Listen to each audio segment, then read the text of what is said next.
Happy Wednesday, guys. Welcome back to Bareham Engines.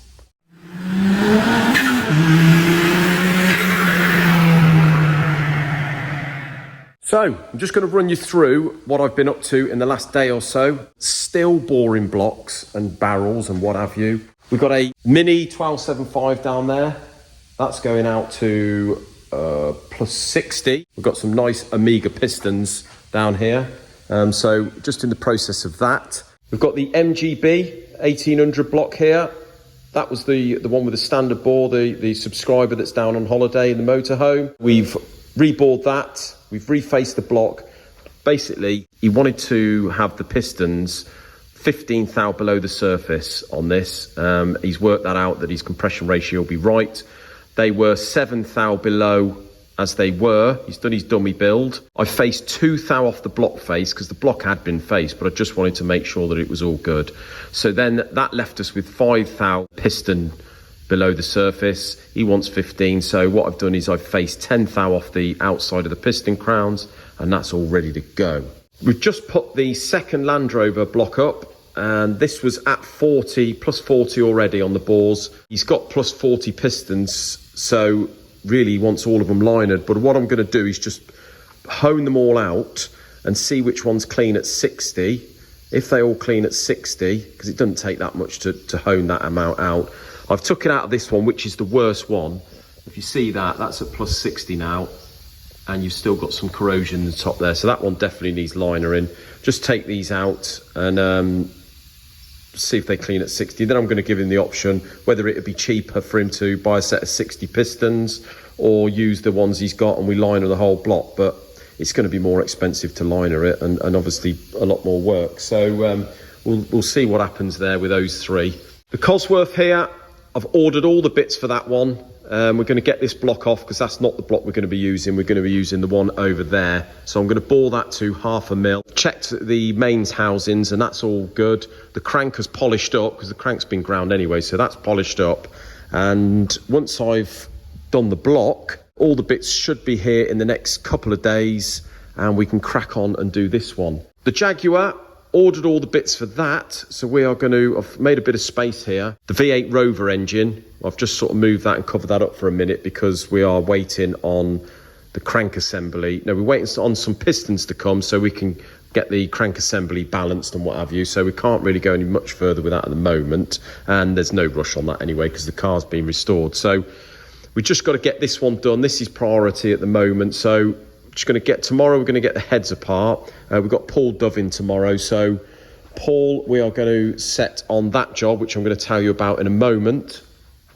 And we have got a new apprentice that is starting tomorrow. He's coming for a bit of a trial. He's dead keen. He worked at a garage, a local garage, and unfortunately they've sort of shut the doors and moved on to another sort of area of their business. So they did ring us and say, look, he's too good really to not find him a place. So would we be interested? And I said, certainly, yeah. So he's on his way in. His name's Isaac. So really looking forward to having him in. Sounds really clued up, bless him. And keen, which is the main thing. Well, as you may be able to tell, guys, I'm driving the MG Midget around our estate block here. We've got it all back together. Thank you very much, Stuart and Pete. Doesn't seem to be any leaks as yet. But it's early days, I suppose. So I'm just going to do a couple of laps and sort of see what we got. But more worryingly, I'm just wondering how I'm going to get out of this thing because getting in it was not easy. If you're anything over about 3'5", it's not very comfortable to drive. But yeah, anyway, we sort of found a few problems once we put the engine back in. Found a few problems along the way regarding sort of pipe work and what have you. It looks like it's got the wrong inlet manifold on it. All the plumbing was to cock really, and they blanked vacuum pipes off and all the rest of it. They put a homemade gasket in the cap, the rocker cover cap, which was blocking off the breather sort of hole on that. So here it is, the engine's all back in. I'll just show you what we found. So this pipe here Goes onto the vacuum, 45 degrees on the carburetors, on the early one apparently. And then that goes over and into the breather canister. And obviously this draws a vacuum which pulls the gases out of the crankcase.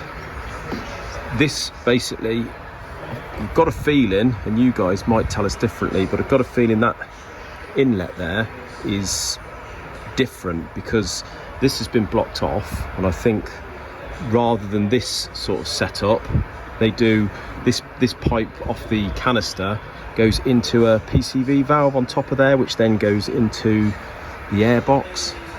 Same sort of thing, but just more vacuum from here. But basically the way they had it set up was this, that end was in there, and these two here had bolts in the end, so they were blanked off, and there was just a bridge going over in between the two carbs. So not only that, but the cap, you see there, that had a, we've got to go and get another gasket, but that had a sort of homemade cork gasket in there which blocked that little cutaway at the side, thus allowing no sort of breathing from the top end. So now we've done all that, it seems to be okay. Not good really. So it looks a little bit like, whether it's all of the problem or some of the problem, that on the MG Midget the breather system is pretty crucial. The trouble is Pete and Stuart have stripped it down. We sorted the engine out, but to start with I'd sort of sent him an estimate on doing the bottom end. Couldn't see anything wrong with the main scroll. Obviously the head gasket was something different, but now looking at it, it looks like the head gasket issue with the oil coming out of either side was almost certainly down to the breathing. If the cap up the top isn't allowing it to breathe and the crankcase can't breathe, it's just going to push oil out wherever it can. And obviously in between the head and the block, you've got the return one side, the oil feed the other, so it's just going to be coming out of there. So I sent the customer an email yesterday and said, look, this is what we found, this is what we think it is. To be honest, we're not responsible for this, so you're going to have to be charged for the extra on the head gasket. For the pickup, you know, it was 120 quid to get the car picked up, and so yeah, he's gonna have to cop the bill. I've sent it to him, he's rang up, he didn't say anything about it. He's gonna come and pick the car up, whether he says anything when he's here, but I'm just gonna have to stick to my guns. And you know, people need to realise really, before you pick up the phone, just do your own checks and make sure it is nothing to do with us. So yeah, learning curve for everyone here. This here under the sheet, this is the Renault Master engine that I told you about in the last video that we were going to be putting in this video. So this one here is a bit of a nightmare engine. Don't normally get involved with these diesels. You've heard some of my previous sort of warranty videos on these type of diesels, especially this thing here, because these are just so troublesome apparently. And like I said in the last video, Renault do have a nasty habit of chopping and changing parts and part numbers and listing. I remember once for one of the old Renault 1900 diesels, they listed about 30 cylinder heads for the same engine. They just make little changes from year to year. It makes it an absolute nightmare when you've got to get anything new. But anyway, this thing's come in, suspected tapping on the top end. They've tried to get an engine from somewhere, can't get one. So they've seen us on YouTube, got in touch with us, said, look, will we be interested? I said, well, send it down, we can strip it and see what's the matter with it. But I almost knew when they said top end, I almost knew what was going to happen. And what happened was exactly what I thought. It's had a big end go, that bad that you see the rod there is not great. And the crank was, you know, right down on the big end. Fortunately, the crank didn't bend, but I'll go on to that in a minute. So yeah, what happens on this, it doesn't end that bad that the piston is hitting the head, and that's what the top end noise is. So we've obviously we've got most of the bits here. We've had to get a new con rod.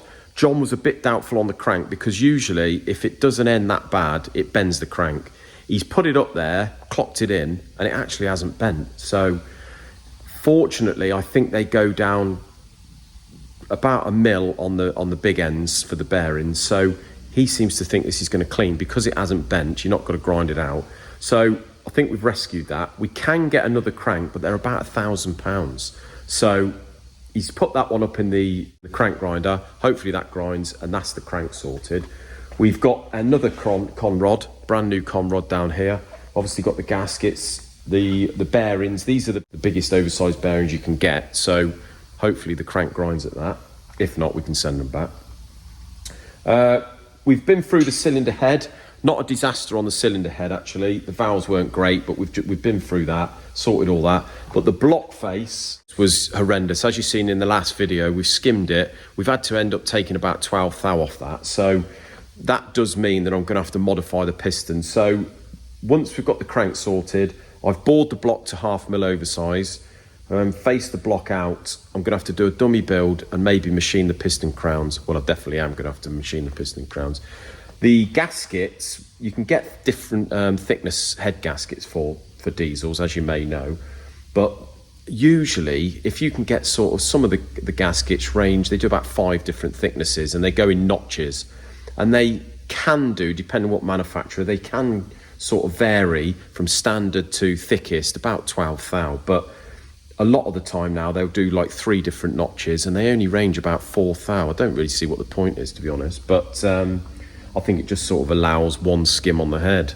We've got the thickest gasket, but I'm just going to do a dummy build and I'm going to take those back to what they should be originally. So there's a bit of machining involved there. But yeah, it's getting bits for this thing. Because they are so troublesome, like I say, it's not really an engine we usually get involved with. But this time, you know, we've sort of ended up doing a recon on it. So we're going to have to put down, you know, on the invoice that we recommend changing the injectors and this, that, the other, to keep the warranty up. So it's a bit of a nightmare, not one that we really wanted to get involved with, but we've just ended up sort of stripping it and getting involved with it, really. So yeah, nightmare. So it's obviously, by the block face, it's been well overheated. It's done a big end. So the injectors, I expect, ain't brilliant. The piston crowns didn't look great. So yeah, ended up getting involved with that one. Right, so customer's been in, picked the MG Midget up, and we sort of run over a few things, told him exactly what we'd found and what he needs to do and what we found that he'd done, that we had to sort of rectify, etc. Weirdly, he didn't really query the bill at all. The only thing he did say was that he sort of had a think and maybe he shouldn't have been so hasty to pick up the phone when he started having issues. If he would have, you know, I tried to explain to him from then on that usually this is the case with us. We've done the basic engine, but you've got to bear in mind we're not a specialist in every vehicle. We just do the basic engine, and once the customer gets it back, it's really up to them to make sure everything's correct outside of that. So but usually with us, with some of these warranty claims, as you might know by our previous videos, they're straight on the phone if they get any issue. We're the ones then that have got to sort out, either getting the engine stripped and checked. You know, it's a lot of time, a lot of money involved in to getting to that point. And 90% of the time, it's, you know, we sort of know what the outcome's going to be. And then the customer's liable to pay the bill. So that's exactly what's happened here. He accepts that. The car's running lovely. There is no oil leaks now. So yeah, like I say, lesson to be learned for both parties, really. Anyway, thanks a lot for watching, guys. Until Friday's video, you have a lovely evening. Like, subscribe, hit the notification bell. We'll see you then. Take care, guys.